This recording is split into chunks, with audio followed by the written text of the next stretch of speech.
umaga sa bawat isa sa atin. If the Lord is good, amen po? Yes, and His works are really awesome. Minsan hindi natin naintindihan, but one thing is for sure, God is faithful. Amen. Okay, so mag-review muna tayo. Last Sunday, Pastor Jonah shared to us about the life of, sino po? Rahab.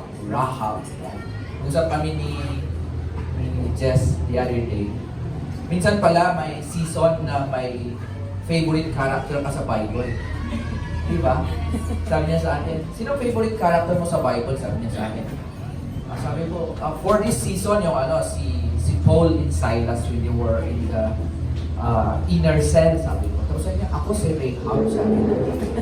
Ako si Rahab, kasi iba yung kanin na wise, nakakaiba siya, sabi niya. Sabi ko, oo nga, no, may time na may gustong-gusto ka particular sa Bible kasi yun yung time na may gustong ituro ang Panginoon sa'yo. Siguro. But of course, we all like yung mga Bible characters because they brought this different message and different circumstances. Pero iisa yung main focus nila, yung faithfulness or goodness ng Panginoon. Yes. So last Sunday, may tatlong points, Pastor John, na wherein the Lord wants to break in Rahab's life, in sa buhay natin. Ano po yung unang breaking of? Ano po? Self-reliance. Very good. The second point is breaking of the heart. And the third point is breaking of self-will. So sabi po is yung self-reliance, yung puso, and yung will. And all along, we've been, siguro sabi natin, okay, na-break na yung heart natin, yung self-reliance natin, na-break na yung ano. And all the while, God has been restoring or repairing us. Di ba?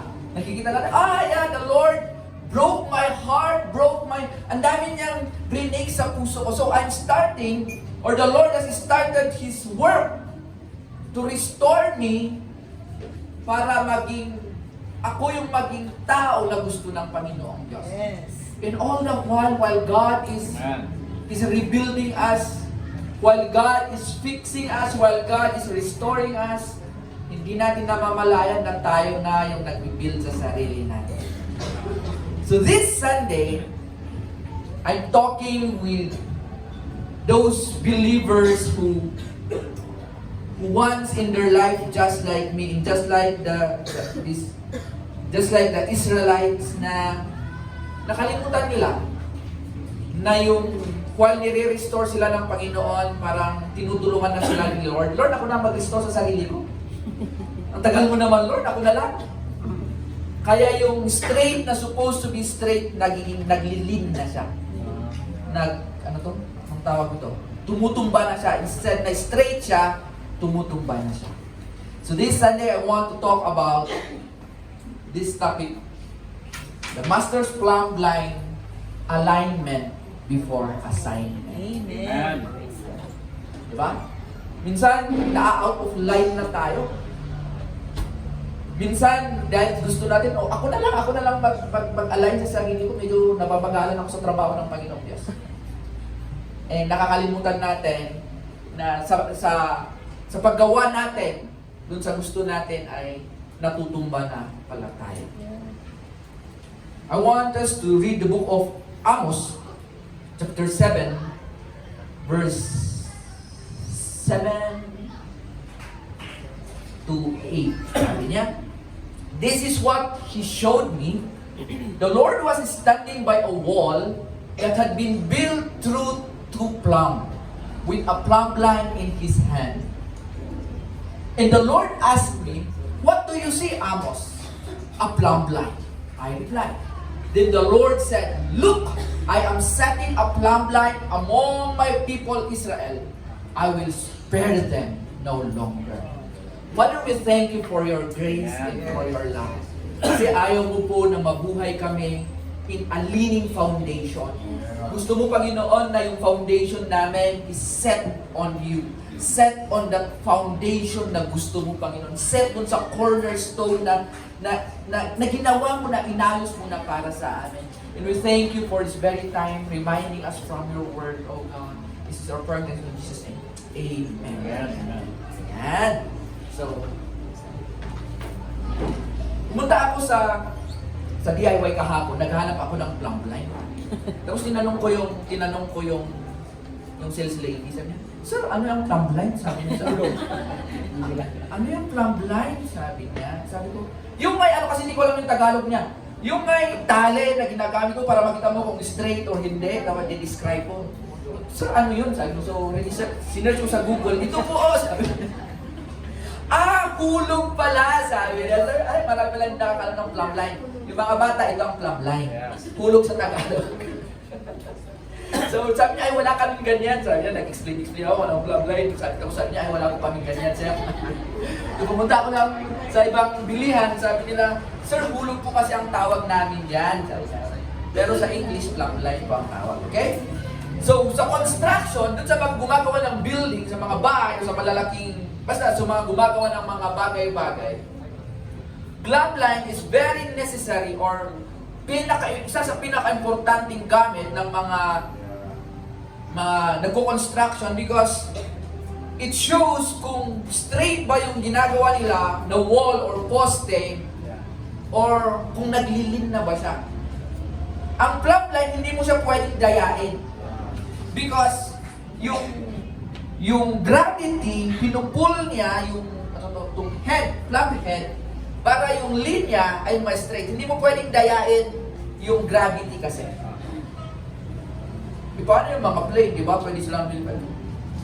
Basta ano po natin, lahat ng ginabato mo sa taas, plane man yan or ano, there will come a time that they will all fall down. Yun yung power of gravity. Ang plumb line, hindi po natin siya pwedeng dayain. And on the book of Amos, God uses the image of this plumb line to show us na yung vertical, pag sinabi natin vertical, yung patayo, ay straight na ba siya or naglilin na siya. And when we go back, balikan niya natin yung Amos 7, sabi niya, "The Lord was standing by a wall that had been," listen to me, sabi niya, "had been built true to plumb." Ibig sabihin, yung wall na yun, tumatayo siya sa totoo na plumb. Straight siya before. Pero, Lord, bakit andyan ka holding a plumb line in your hand? Kasi nagkaroon ng problema. Right? Sa buhay natin, siguro, we all the while sabi natin, okay, we've been straight because we put our faith and trust in the Lord. But all the while, naglilin na siya. And spiritually, we are out of the plumb, out of line. Siguro sasabihin natin, because of circumstances. Tama po. Because of the situations where we are. Because of the problems, trials, and struggles. Yes. And sometimes, one way or another, we use those problems, trials, and struggles to measure God. Ano po yun? And sa Bible, merong isang tao na nakita natin that he used his circumstances to measure God and to measure kung tama ba yung stand niya before the Lord, yung stand niya sa sarili niya at kung tama yung foundation niya. So this morning there are just 3 points that I want to share with you. Let's go to the life of Gideon. Sino po nakakakilala kay Gideon? Gideon is a judge, right? Sa Judges chapter 6. And during those times, Gideon, when he was called by God, Gideon was, saan po siya nakita ng angel? Under the tree, sa may threshing. Ano ba ang pronunciation? Where his son Gideon was threshing wheat in a wine press. wrong place, wrong work, in a right place. Kasi nasa wine press siya. Ang threshing floor, yun yung pinaghihiwalay mo yung butil ng pagay sa stock ng pagay. Yes. Ang wine press, doon nila pinipress yung mga ubas para maging wine. So parang, oo nga no, parang binabasa ko to. Bakit kasi andun siya sa wine press, threshing, wheat. Pero hindi yung pag-usapan natin. Ano lang ako doon. To keep it from Midianites. Because during those time, the Midianites, lahat ng kita, lahat ng pinaghirapan ng mga Israelites, because of their disobedience, kinukuha ng mga Midianites. So andun si Gideon, nagtatago. Okay? Then sa Judges chapter 13, 6 verse 13, nagpakita yung angel, sabi niya, sa verse 11 pa po yung actual time. When the angel of the Lord appeared to Gideon, he said, "The Lord is with you, mighty warrior." Verse 13. But sir, Gideon replied, "If the Lord is with us, why has all this happened to us?" Na-try niyo bang tanong yun? Kung totoo ng Diyos, bakit ito nangyari sa akin? Where are all his wonder that our fathers told us about when they said, "Did not the Lord bring us up out of Egypt? But now the Lord has abandoned us and put us in the hand of the Midianites." So the first point I want us to understand, when the Lord aligns us before He will give us His assignment, is our view of God. God wants to realign our view of God. From circumstances where you are to the character that what God wants us to be. Yes. Ang unang nakita ni Gideon, nung kinausap siya ng angel, question niya yung pagiging Diyos ng Diyos. Verse 13 sabi niya, "If the Lord is with us, why has all this happened?" Kung ang Diyos ay nasa akin, bakit nangyayari ito sa akin? Yung leading po, yung from, alam niyo po yun, yung ang nakita ni Gideon is, God was absent or is absent during those times or during that circumstance. Wala ang Diyos sa circumstance na ito. Kasi kung andito siya, bakit nangyayari ito sa akin? Ibig sabihin, wala ang Diyos. He questioned one of reality that God is the omnipresent God. Minsan naisip din natin itong ganito eh. Siguro absent ang Diyos, kaya ako naghihirap. Siguro absent ang Diyos, kaya itong nangyari sa akin.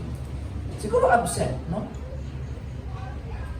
And that is a leaning view or crooked, sabi nila, or not true. It's a leaning view of who God is. Feeling niya, God abandoned them. But the true, ang totoo po yung the reality when we put the plumb line, the vertical, itong vertical line na to, in reality, God, sa Judges chapter 6 verse 2, sabi doon nung nagpakita ng angel, in reality, God was never absent because doon sa verse natin, He said, God is with you. Amen. Because God is not limited by space, by time, by tribe, by religion, by geography. Because God is God. And He fills all the space. Yes. Amen. That is God. You remember nung si Jacob, nung nagpakita yung angel sa kanya, there's this ladder, sabi ni Jacob sa Genesis 28:16 na, "Surely the Lord is in this place, and I was not aware of it." Baka naman ang question doon is hindi yung circumstance, baka yung awareness natin that God is present. Because God's presence isn't measured by the absence of the storm. But it is measured dun sa authority niya over the storm. God's presence isn't measured by the absence of the storm, but by His authority over it. God is our omnipresent God. Pangalawa na nakita natin sa buhay ni Gideon, question niya yung pagiging all-powerful of our Lord God. Nakita niya yung suffering of the Israelite. Sabi niya, bakit? Imposible naman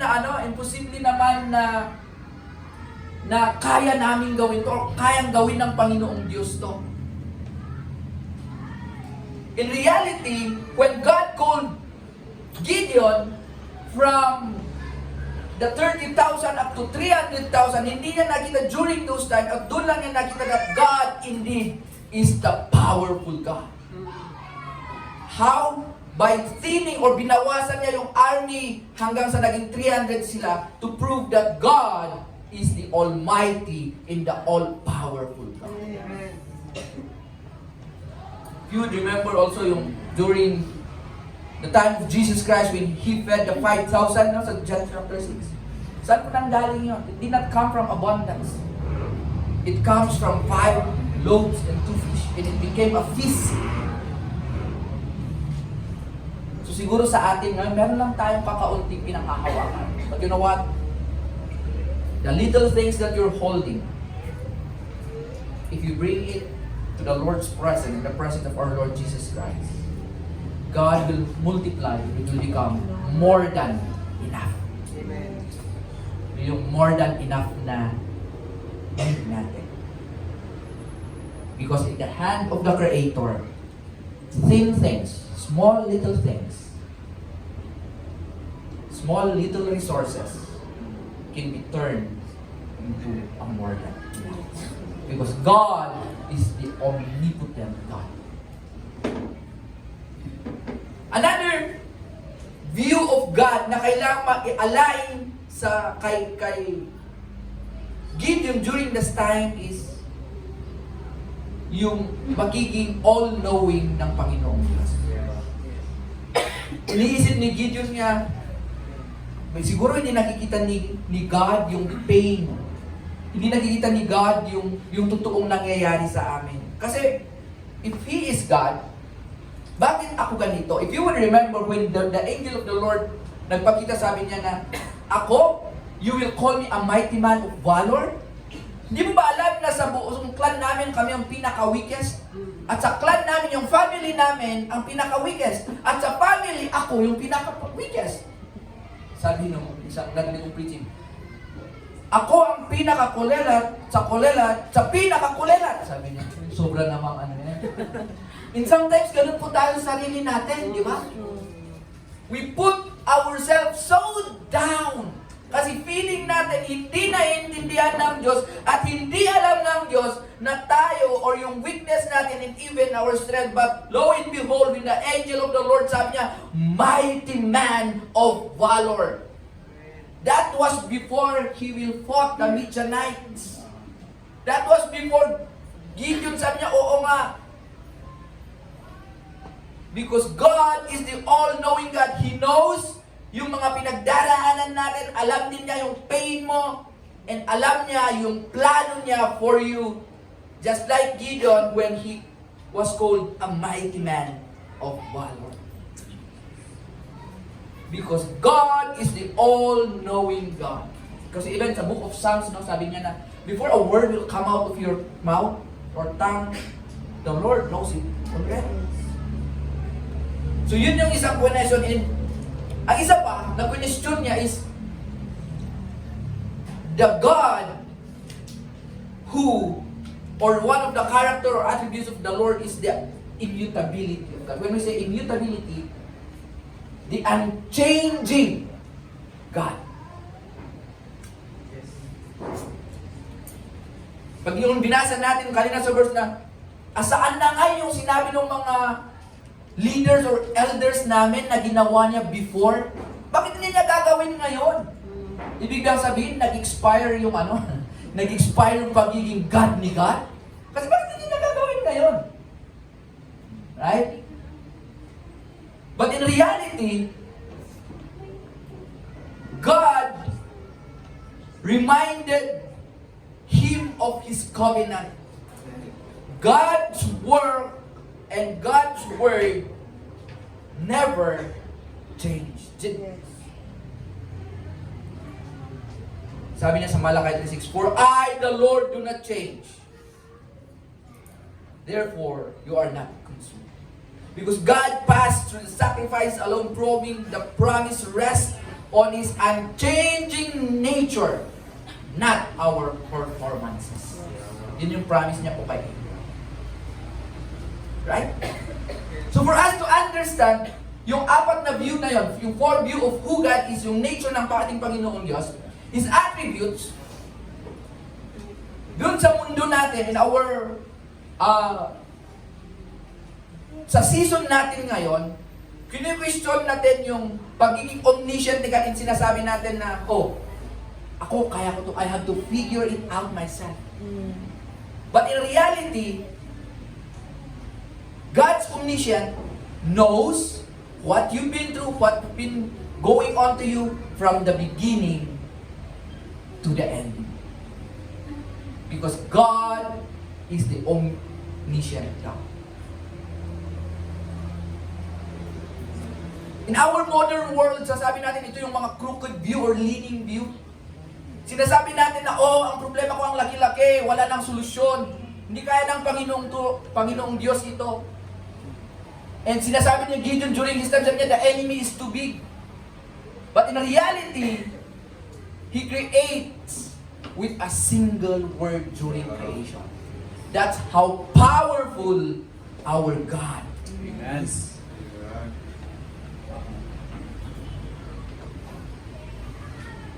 Sa season natin ngayon, I feel so lonely, sabi niya. God must be God. Wala ang Diyos. Doon sa time ni Gideon, ito yung nakita niya, asaan ang Diyos? Bakit pinabayaan niya ang Israel na maging ganito? But in reality, the plumb line, sabi niya, God is the very atmosphere we breathe. Amen. Wow. And lastly, yung God, the immutability of our Lord Jesus Christ, sabi mo, I messed up too much for Him. I'm not worthy. Hindi ko alam kung natanong nyo to. I've asked this a lot of times for me. I failed again and again and again. And ganun din si Gideon, sabi niya, wala na ang Diyos. God has given up on us. Nag-expire na ang Panginoong Diyos, yung power niya. He changed. But in reality, God's mercy and grace are new each day. So, yung plumb line is very useful to fix our view of God. Kung yung nakahawak ng plumb line na to keeps on moving, laging galaw ng galaw, this line will be useless.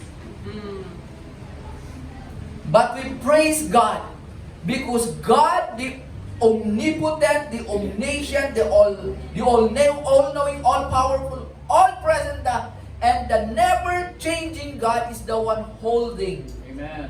the top of the plumb line. At hindi po siya magbabago. The circumstance may change, but God will never change. So anong gagawin? If this one is put dun sa line, sa view of God, hindi mo pwedeng sabihin na, oh sige, i-adjust natin yung yung plumb line para maka-fit siya sa wall. No, it's not like that. The plumb line will not change. So ang gagawin natin, yung wall ang i-adjust natin. Kung yung view natin sa Panginoong Diyos ay medyo crooked, medyo leaning, hindi mo pwedeng sabihin na, haan, i-upload Diyos natin,ag-adjust parang anak. No, it's not like that. But our view of God, the wall, yun ang kailangan natin i-adjust. So kung ang feeling mo, your life is out of sync, hindi siya naka-align sa Panginoong Diyos, we don't change who is to fit our experiences. We change our view of God to fit His Word. Amen po ba? Amen. hindi po natin binabago ang Panginoong Diyos. Tayo po ang magbabago so that we will be fit according to His Word. So the first alignment na ginawa ng Panginoong Diyos sa buhay ni Gideon was his view of God. So kung sa atin mga kapatid, medyo nag-aalangan ka sa view of God, who He is to you, maybe we need to be realigned.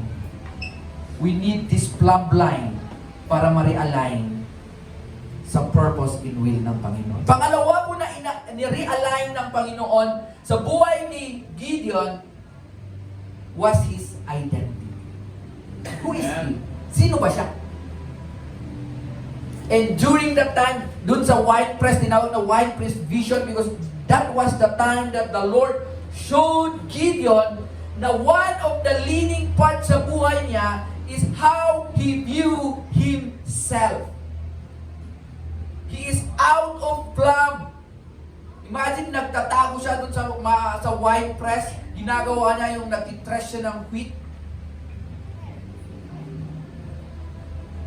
In sa buhay niya, nag-base siya doon sa horizontal. You know what horizontal? Yung line na pa ganun. Inalign niya yung sarili niya in a horizontal view or horizontal scale.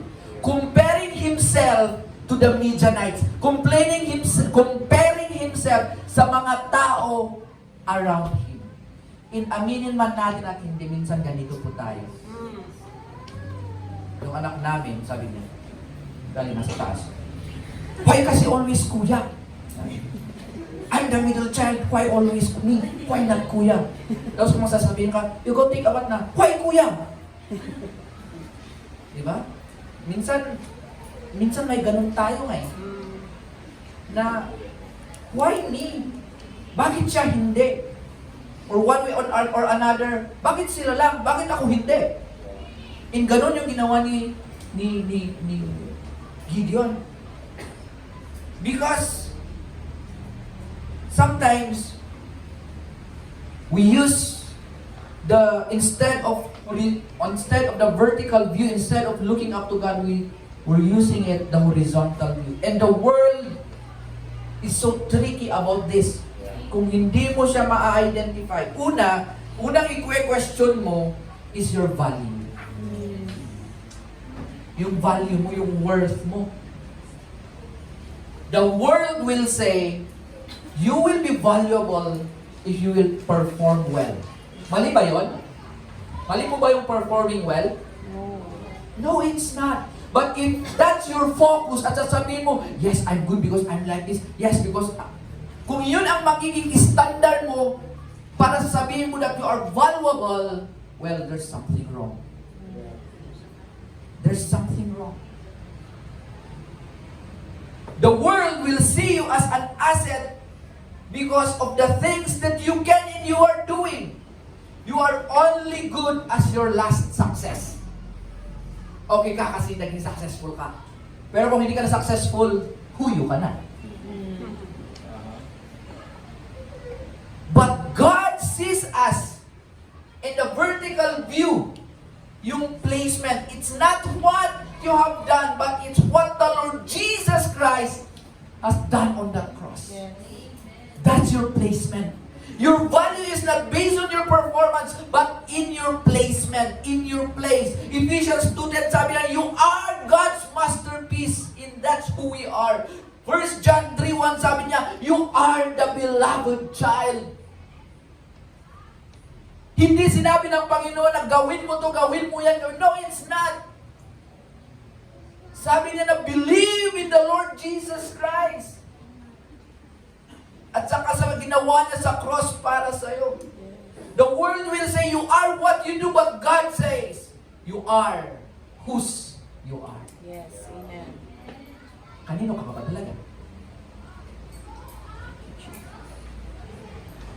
Pangalawa is your identity. Kung sino ka ba. So, una is your value or your self-worth.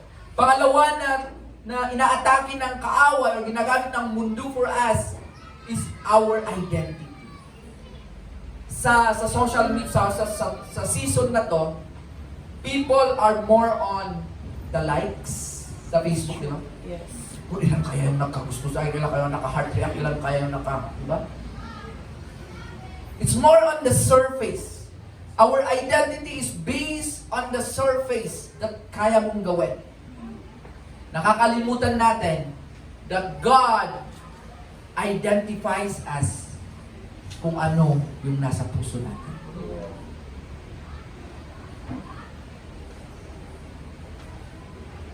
Ang nakakalungkot, kahit yung pagmumukha natin na-judge sa mundo. Di ba? Dapat naka-makeup ka ng ganito, naka-lipstick ka ng ganito. Dapat yung ilong mo matangos, kaya ang daming, ang daming, ang tawag. Oo. Rhinoplasty. Dapat walang wrinkles sa ganun. Sobra, no?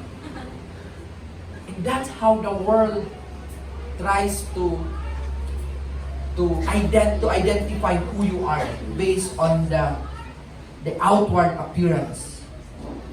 But God says, He looks straight past the mask. He looks into the condition of our hearts. Amen. Sa 1 Samuel, di ba, during this time, Samuel went to the house of Jesse. Sabi niya, sige, karap tayo ng kung sinong i-appoint natin na king. Tapos sabi ni Samuel, ito siguro kasi ganito siya, matangkad siya, gwapo siya. Sabi ni Samuel. Pero sabi ni God, no, it's not. Hindi yan, sabi ni God. Because the Lord does not look at the things people look at. 1 Samuel 16 verse 7. People look at the outward appearance, but the Lord looks at the heart. Amen. The next thing about self-view or view of self is our failure.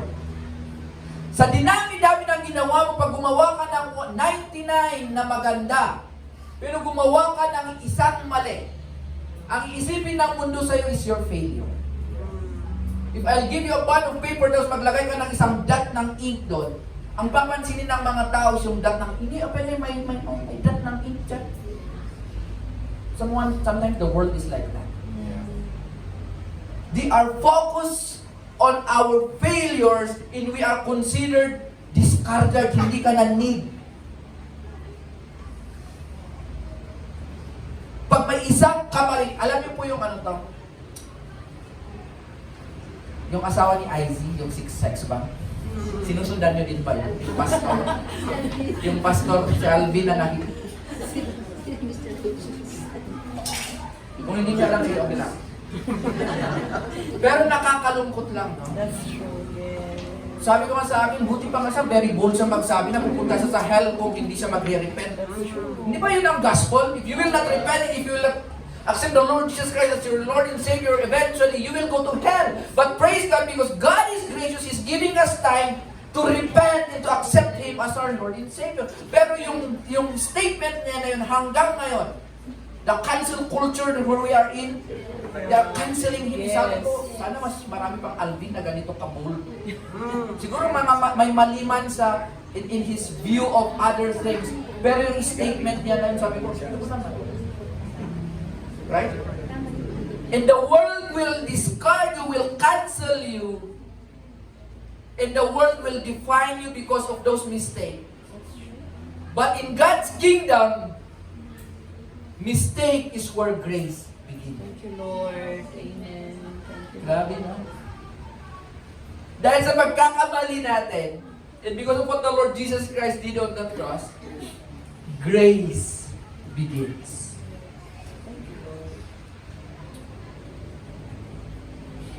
The world throws away broken things, but God is only builder who can take a broken and contrite heart and make it the foundation of a miracle. Thank you, Jesus.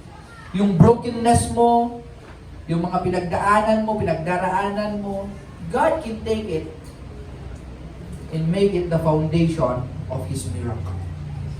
Pang-apat na view of self na nakita natin na kinu-question ng mundo is our strength. yung power independence. Sabi ng mundo, kaya mo yan. Malakas ka naman eh. Kaya mo yan. Ganito ka naman eh. Pero sa presensya ng Panginoon, sabi niya na, kung sinabi ni Paul, I can do all things through Christ who gives me strength. So, sa 2 Corinthians 12, sabi niya, my grace is sufficient for you, for my power is made perfect in your strength. It's not by your strength, it's God's grace that gives you strength. Kung sinabi ng mundo na kaya mo dahil malakas ka, sana sa atin sabihin natin, no, it's not me, it's God. You remember kung nabasa nyo din sa, dami kasi napapanood sa Facebook nyo, pero salamat na ginagawa natin na ito. Yung boy na nag-swim ng, ilang kilometers yun? 4 kilometers in, grabe no? 4 hours na linangoy niya just to ask for help. Tapos nung na-interview siya, sabi niya, it's not me, it was God. Sabi ko, grabe naman, ako nga, 5 minutes na lumangoy lang sa swimming pool. Sobra na.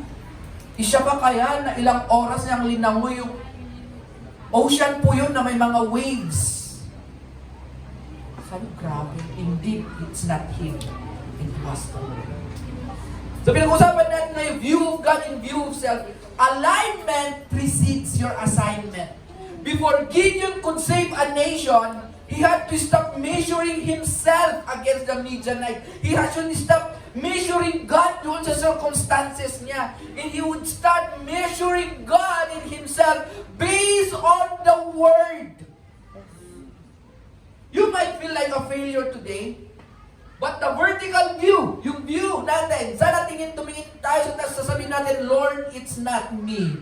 It's you because I am your masterpiece. I am your beloved because indeed your grace is sufficient for me. Amen. Third and last na kailangan nating ma-realign, after na na-realign mo, kapatid, yung view of God and your view of self, indeed we have to realign our foundation. Ito na yung altar test na sa atin. Bakit altar test? Sipin natin, a wall can look straight on the outside. Sasabihin natin, oh, straight naman yan, tama naman yan. But if the foundation is crooked, if the foundation is leaning, eventually it will collapse. Yes. Before Gideon could face the Midianites, God spoke to him and sabi niya, you go check your backyard. Bakit? Kasi yung family ni Gideon, they are worshiping God at the same time, there are Baal idols sa bahay nila. Yes. The leaning wall, the crooked wall is the dual allegiance. Meron ba tayong gano'n? Ang kararagak ang norwarak mapanak at tayat waiting. Tamahaba ka. Kat nung nangabak na itima, na di sumbat ni kararag na niya. You know what? Dual allegiance. We declare God is God, and yet we tend to make or do things not according to the Word. So God commanded Gideon to tear down the false altar and build one to the Lord. A plumb line reveals where we are compromising. Hindi po tayo pwedeng gumawa ng victorious na foundation out of idolatry. Hindi ka pwedeng gumawa ng victorious na foundation out of your anger, out of, alam niyo po yun, yung out of the culture na kinalakihan mo, out of the not good things na nangyayari sa buhay mo. It cannot and it will never be. So let's try to go back, Lord, ano ba yung crooked na foundation sa buhay ko? What are the crooked altars in my life that I have to break it para yung foundation na cornerstone, who is our Lord Jesus Christ. Because Gideon, before Gideon could strike the Midianites, he had to strike the idols out. Public victory is impossible without private alignment. Yes. You would see yung mga Pharisees and the Sadducees during those times. Ang gaganda naman yung kasuotan nila. Tama naman, they memorize the laws. Ang gagaling nila. But why is it that God says, you, sabi ni Jesus Christ, brood of vipers? Because we can never win or we can never build an altar based on the looks, based on kung ano yung nakikita sa'yo. We can build the altar kung totoo yung foundation mo. So when Gideon destroyed yung leaning wall, yung altar of dual allegiance, he started rebuilding it the right way. Ang sabi po dun, sabi ni God, replace, palitan mo yung altar of Baal. Gumawa ka ng altar for me. He commanded Gideon to build an altar to the Lord on top of that stronghold. Ginamit niya yung Asherah pole as fire doon sa altar. And even the story of Elijah doon sa Mount Carmel in 1 Kings 18:30, before the fire of God could fall doon sa altar ni Elijah, sabi niya, he repaired the altar of the Lord which had been torn down. Hindi siya gumawa ng bago. He repaired. He made a modern altar. He returned to the original foundation of the 12 stones representing yung 12 tribes. So let's have, or we need to go back to the original foundation. When God called you and within you said, yes, Lord, I will follow you. Then we have to go back to that foundation.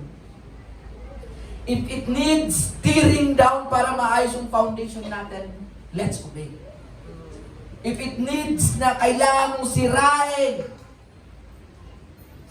yung mga crooked, yung mga nakalin na wall mo para maayos natin yung view natin o yung foundation natin sa Panginoon, then we'll have to obey Him. Yes, Lord.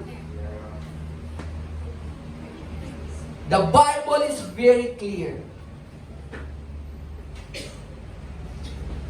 The lean of our lives, yung lean ng buhay natin, determines kung saan ka built upon.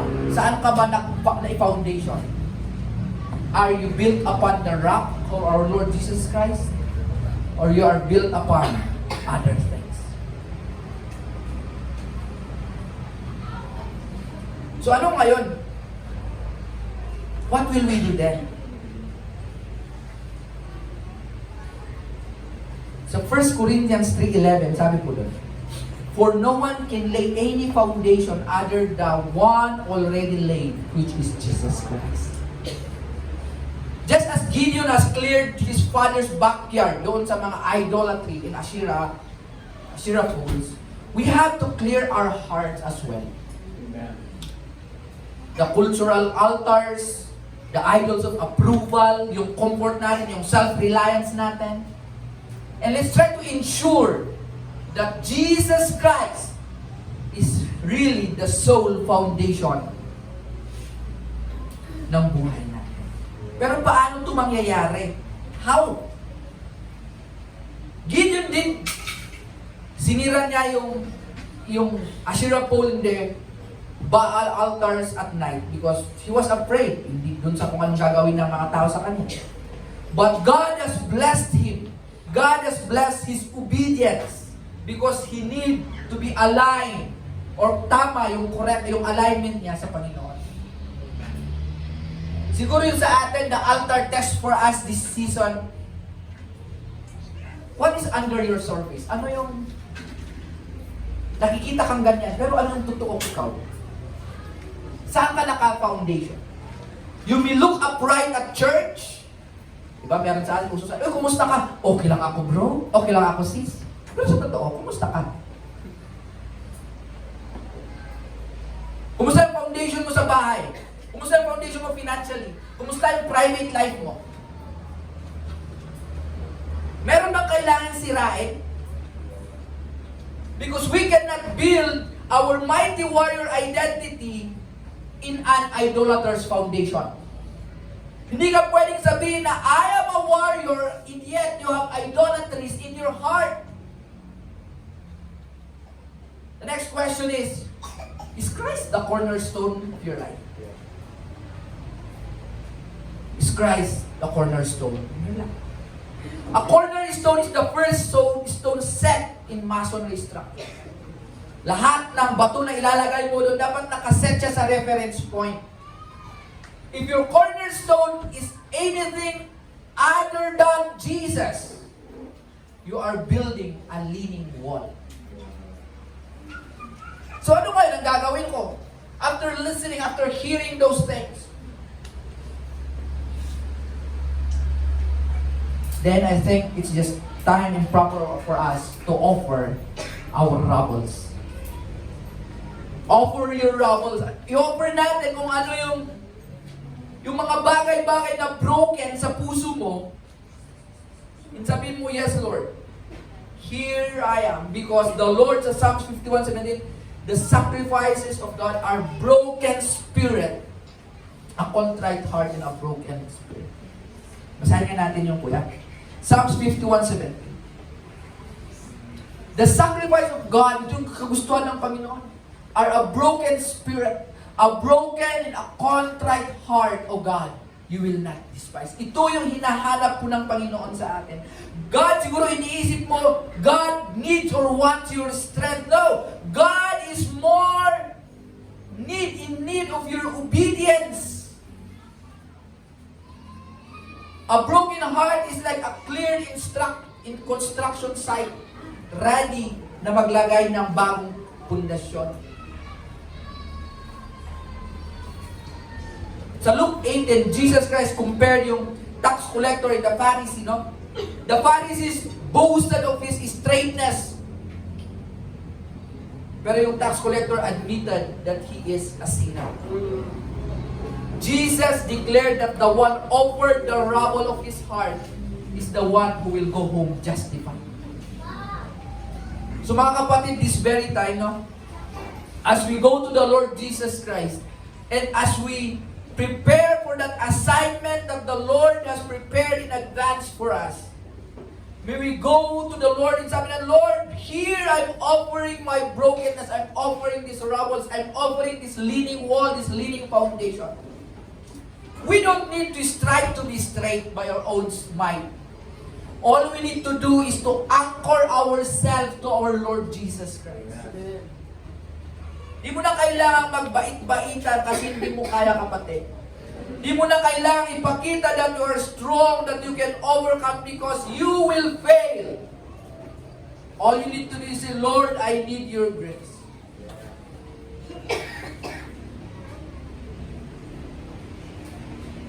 For us this morning, after listening, and as we get ready to that assignment, nakita natin sa buhay ni Gideon when the Lord, God called him, sabi niya, you go attack the Midianites, and naghanap siya ng mga tao, there were 30,000, no? And then God thinned him hanggang naging 300 na lang, and yet they won the battle. Because God and Gideon aligned yung view of God, who God is, yung vertical, yung view of self, at saka yung tamang foundation. And if the Lord God is standing in front of you today, hawak-hawak na itong plumb line, pupunta siya sa'yo, Mel, i-measure ko nga yung puso mo. Tignan nga natin kung straight yung puso mo. I know it's not straight. There are a lot of crooked things in this heart. There are a lot of things na kailangang maayos. You know what? God is so gracious. Ayaw niyang mapapahiya tayo. He is holding the plumb line not to shame us, Yeah. Thank you, Jesus. but He's showing the plumb line kasi sabi niya, wholeness is possible. Pwede ka pang maayos. Hindi yung ipapamukha na ganito ka tapos iiwanan ka, hindi po. Hawak-hawak ng Panginoong Diyos yung plumb line, sabi niya, tama na. Stop fixing yourself. Stop patching yung mga broken things sa buhay mo. Stop making or wearing those religious masks because it will not save you. Stop patching. Can we just drop that plumb line and last? Lord, sige nga. Can you show me where am I leaning? That where I have to move away from your vertical truth. Saan ako kailangang mai-align sa katotohanan mo?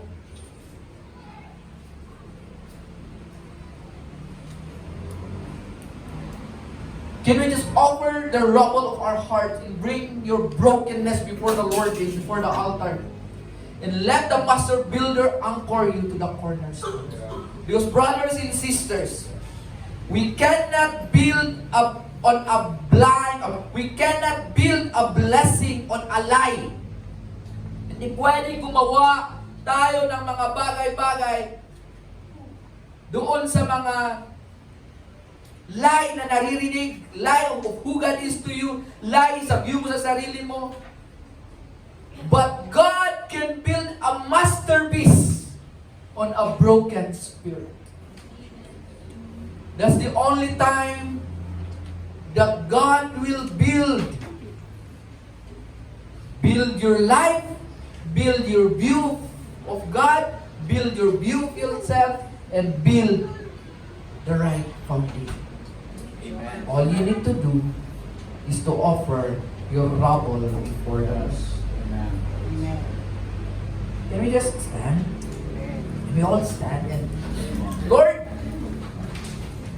Thank you, Jesus. we welcome you, Lord God, in this place. Yes, Lord. And here we are, O God. Amen. Lord, if you will come today, holding that plumb line, Lord God, sa puso namin, sa buhay namin, we will not pass, Panginoon. Dahil ang dami pong kasinungalingan ang pinakinggan namin at pinaniwalaan namin. Lie about who you are sa buhay namin.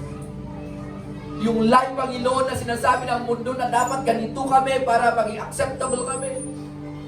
Yung lie, Panginoon, na we can build a true foundation based on the culture, based on traditions. Yung lie, Panginoon, na hindi na o wala ng pag-asa itong buhay na ito na maayos. We will fail doon sa plumb line na yan, Panginoon. Come, Holy Spirit. Come, Holy Spirit, and show us. And allow us and help us to surrender, Panginoon. Yung mga bagay-bagay that needed to be surrendered before you. We cannot do this. Can we just talk to God and say, Lord, sige na. Will you just allow the Lord, allow the Holy Spirit to show yung mga leaning walls sa buhay mo. The crooked walls that needs alignment before God will give you the assignment na prepare niya para sa iyo. There are a lot of things that God wants you to do. There are a lot of victorious things that God wants us to experience. There are a lot of miracles that God wants us to see.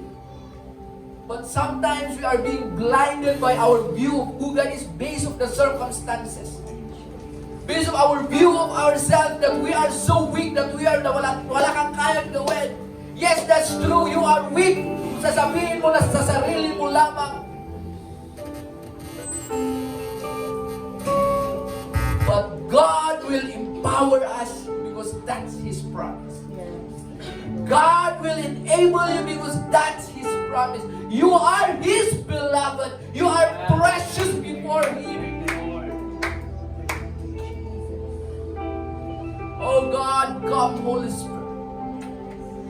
Come and take your root.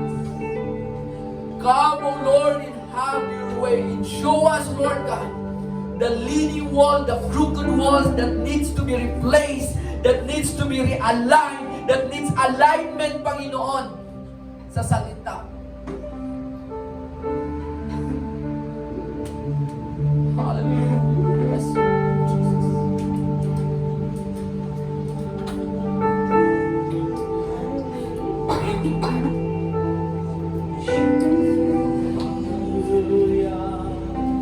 Come on, let's just talk to the Lord.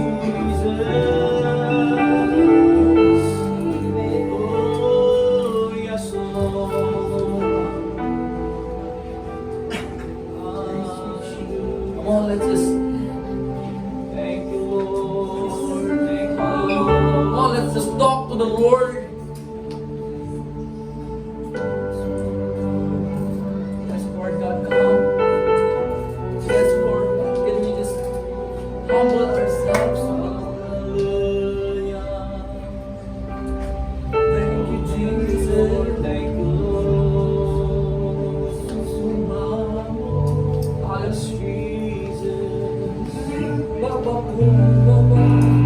Amen. Thank you, Lord.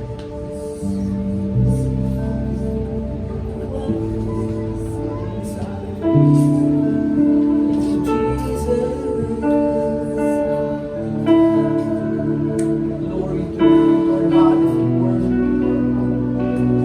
Come and take place. You want us, Lord God, to live a holy, blessed life. Thank you, Jesus, God. Sa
God is holding a plumb line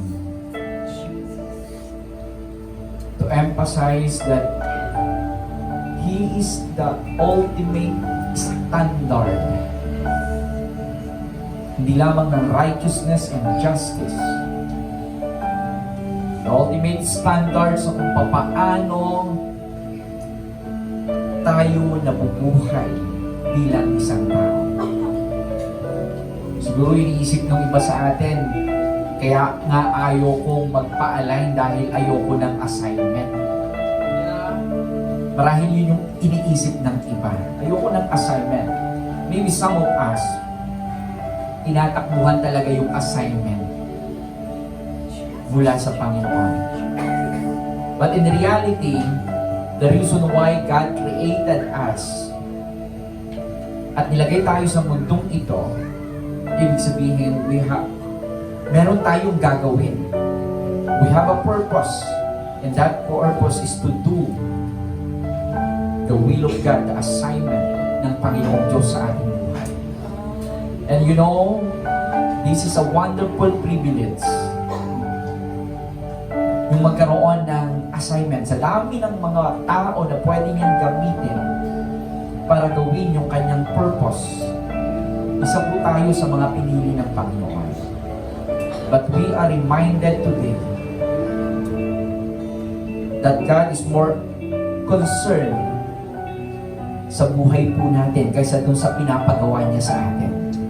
Hindi ba tayo grateful at thankful sa bagay na yan? Na Lord, bago ko pala gawin yung isang bagay, mas concerned ka dun sa buhay na meron ako. That will lead us to be grateful and thankful sa Panginoong Diyos. Hindi niya tinignan yung qualification na meron tayo, kundi ang tinignan niya yung isang puso na handang magpakumbaba, willing magpa-align sa kanyang nais. We are so grateful because the God that we are serving, we have heard that He is omnipresent, all-powerful. He is omnipresent. He is everywhere. He is omniscient. He is all-knowing. He is immutable. He never changes. Hindi pwedeng yung Diyos ang magbago para sa atin. But through His grace and favor, na kahit alam natin na hindi natin kayang magbago, because of God's grace, pwede po tayong magbago to align ourselves into His will and purpose. And you know that God that we are serving His word is infallible and errant. He never mistakes. Ang kanyang mga salita, hindi po pwedeng magkamali. Kaya hindi po natin dapat pwedeng baguhin yung salita niya. Hayaan natin yung salita ng Panginoong Diyos ang bumago sa ating buhay. All we have to do is humble ourselves before God and surrender everything to Him and say, Lord, here I am. Baguhin mo ako sa kung ano yung nais mo at hindi sa kung ano yung gusto ko. Can we raise our hands before the Lord? And I want everyone to utter a word of prayer na kung may mga bagay sa buhay natin na para bang hindi nakaalign sa standard ng Panginoong Diyos. He wants us to align it for our own benefit. Hallelujah. Come on, just say a word of prayer to God. Thank you, Jesus. Thank you, Jesus, Lord. I humble myself before you, Father.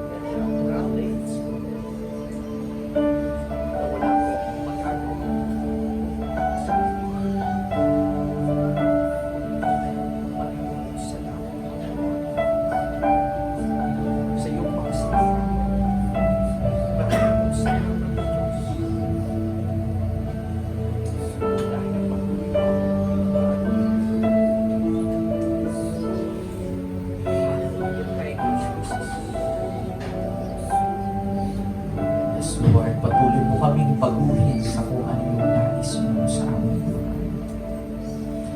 Patuloy mo kaming ituwid, Panginoon, as we surrender everything to you. Nakita mo ang puso at isipan, ang buhay na meron po kami, O Diyos. Yung view po namin sa inyo, Panginoon, ay patuloy na mabago. Minsan, hindi nababago kaagad yung circumstances sa buhay natin. But it doesn't matter. But as we have heard today, importante mabago yung view natin kay Lord, like Gideon. Hindi naman binago ng Panginoong Diyos yung statement ni Gideon na yung plan nila ang pinakamahina. Siya yung pinakakulela. And yet, that's the reality sa tingin ng tao. Pero binago ng Panginoong Diyos yung view ni Gideon kung sino yung Diyos na tumawag sa kanya at gumamit sa kanyang buhay at mamuhay doon sa totoong identity na meron siya. That He is the mighty man of valor. He is a warrior. Sa tingin ng tao, kulela tayo. Pero sa tingin ng Panginoong Diyos, you are a warrior. You are a champion. And it happened as we surrender our lives, everything to the Lord. Hallelujah. Thank you, Jesus. Thank you, Jesus. Panginoon, sa umaga po ito, kami po ay lubos na nagpapasalamat sa inyong mga salita. Salamat sa iyong yakap at pagmamahal sa pamamagitan ng iyong banal na Espiritu na siyang kumikilos sa aming kalagitnaan at patuloy na ipinapaunawa sa amin kung sino kami at sino ka sa amin, O Diyos. Marami pong salamat, O Diyos, dahil sa kabila ng aming pagkukulang, hindi mo kami binitawan. Salamat, Panginoon, dahil lagi kang may paraan para kami ay tulungan na gawin ang iyong kalooban sa aming buhay na magdadala doon sa katagumpayan na nais mo para sa amin na dapat po namin maranasan. Kaya Lord, marami pong salamat. Ano man ang sitwasyon ng bawat isa po sa amin ngayong umaga, ikaw po ang nakakaalam ng lahat ng ito. Ano man ang desire ng aming puso, Panginoon, let it be in accordance to your will and purpose. Lord, salamat dahil mas concerned ka sa aming buhay kaysa lang doon sa aming bagay na ginagawa. And as we continually align ourselves, Father, whatever our concern, Lord, ipinangako mo na ipagkakaloob ang lahat ng ito. Let's seek first the kingdom of God and His righteousness. And His righteousness.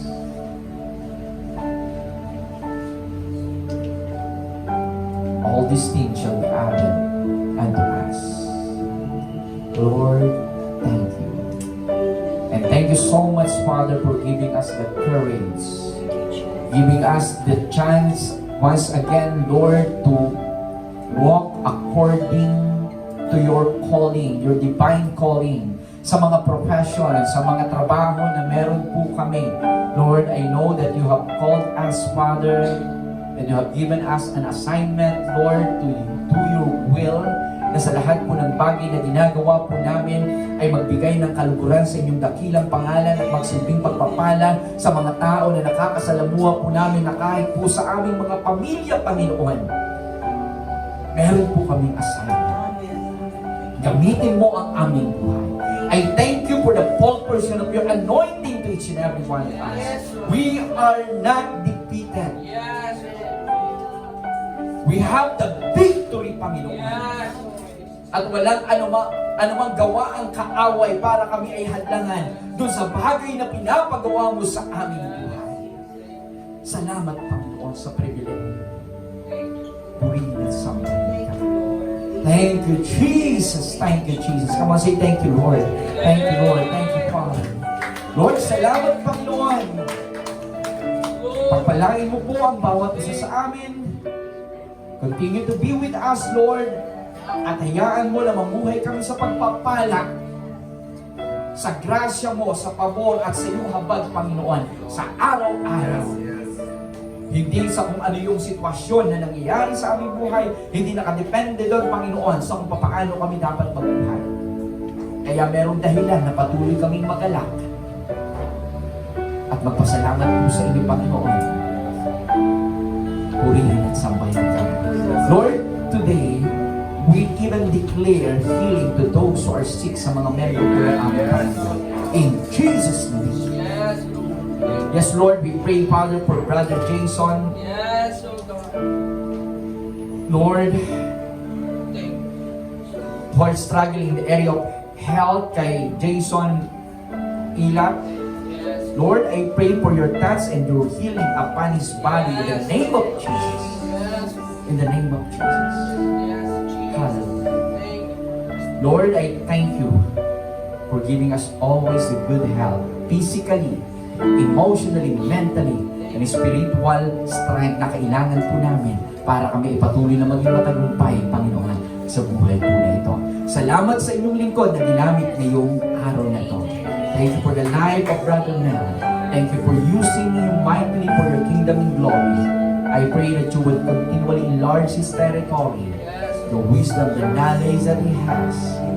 Bless his whole family, whatever, Lord, is concerned. Father, sa trabaho man, sa pamilya man, ikaw po, Panginoon, ang magkaloob ng lahat ng ito. Salamat po. Sa bawat isa po sa amin na narito, uuwi kami sa aming mga tahanan, taglay po ang mga salita mo na nag-uumapaw sa aming puso at handa po namin maisa pang buhay. Hayaan mo, Lord, na protect mo ang mga salitang ito na naitanim sa aming puso. Huwag mong hayaan na sa mga circumstances at struggles na aming kaharapin, Panginoon, ay mabaliwala kung ano yung pagpapala na tinanggap po namin mula sa inyong mga salita. Thank you for blessing each and every families that we are representing in the name of Jesus. We receive this blessing that comes from you, Lord. Father, we thank you. We give you praise, honor, and adoration. May the grace of our Lord Jesus Christ, the everlasting love of our Father, and never-ending communion and guidance of the Holy Spirit be each and every one of us. Peace be us in Jesus' name. Amen. Amen. Praise God.